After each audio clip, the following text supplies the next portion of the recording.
അന്തർദേശീയ വാർത്തകളിൽ ഏറ്റവും പ്രധാനപ്പെട്ടത് റഷ്യയിൽ നിന്നുള്ളതാണ്. റഷ്യയിലെ വിവിധ ഇടങ്ങളിൽ ഇന്ന് വെടിവെപ്പ് ഉണ്ടായിട്ടുണ്ട്. അത് ദേവാലയങ്ങൾ കേന്ദ്രീകരിച്ചുകൊണ്ടാണ് ഈ വെടിവെപ്പ് നടന്നത്. 15 പേർ ആണ് വെടിവെപ്പിൽ മരിച്ചത്. മരിച്ചവരിൽ സുരക്ഷാ ഉദ്യോഗസ്ഥരും ഉൾപ്പെടുന്നുണ്ട്. ഇന്റർനാഷണൽ ഡെസ്കിൽ നിന്ന് കൃഷ്ണേന്ദു ആണ് വാർത്തയുടെ വിശദാംശങ്ങൾ നൽകുക. കൃഷ്ണേന്ദു, ഈ ആക്രമണം നടത്തിയതിന്റെ ഒരു സ്വഭാവം, അതായത് വിവിധ ദേവാലയങ്ങളിൽ ആണ് ആക്രമണം നടന്നത്. അതുകൊണ്ട് തന്നെ അതൊരു സംഘടിതമായ ആക്രമണം ആയി കണക്കാക്കാൻ പറ്റുമോ? അതിനൊരു തീവ്രവാദ ആക്രമണത്തിന്റെ സ്വഭാവമുണ്ടോ?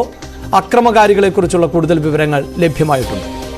അഭിലാഷ്, ഇന്നലെയാണ് റഷ്യയുടെ നോർത്ത് കോക്കസ് ഭാഗത്തെ ദഗസ്താൻ എന്ന് പറയുന്ന സ്ഥലത്ത് ഇങ്ങനൊരു ആക്രമണം ഉണ്ടായത്. ദഗസ്താൻ ഭാഗത്ത് 2 നഗരങ്ങളിലായിട്ട് 2 പള്ളികളിലും ഒരു ജൂത ദേവാലയവും ഒരു പോലീസ് പോസ്റ്റും കേന്ദ്രീകരിച്ചായിരുന്നു ആക്രമണം. ഏകദേശം ഒരേ സമയത്തായിരുന്നു ഈ ആക്രമണങ്ങൾ ഉണ്ടായത്.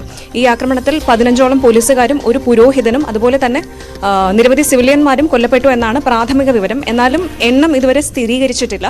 ഒപ്പം നിരവധി പേർക്ക് പരിക്കേറ്റിട്ടുമുണ്ട്.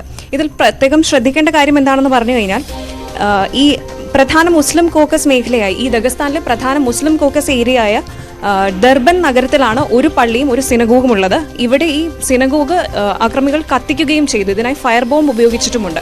അടുത്ത നഗരം അസർബൈജാൻ ജോർജിയ അതിർത്തിയിലാണ് സ്ഥിതി ചെയ്യുന്നത്.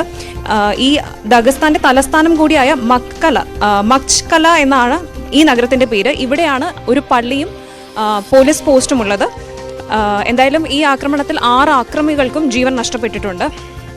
ഇത്രയുമാണ് പ്രാഥമിക വിവരങ്ങൾ. അഭിലാഷ്, ഇന്ന് ദേശീയ തലത്തിൽ അന്താരാഷ്ട്ര തലത്തിൽ ഏറ്റവും പ്രധാനപ്പെട്ടതായി റിപ്പോർട്ട് ചെയ്യേണ്ടി വരുന്നത് റഷ്യയിൽ നിന്നുള്ള ഈ അപകട വാർത്തയാണ്. അപകടത്തിന്റെ സ്വഭാവം, ആക്രമണത്തിന്റെ സ്വഭാവം ഒക്കെ കൂടുതലായി അറിയാൻ സാധിക്കും വരും വാർത്തകളിൽ.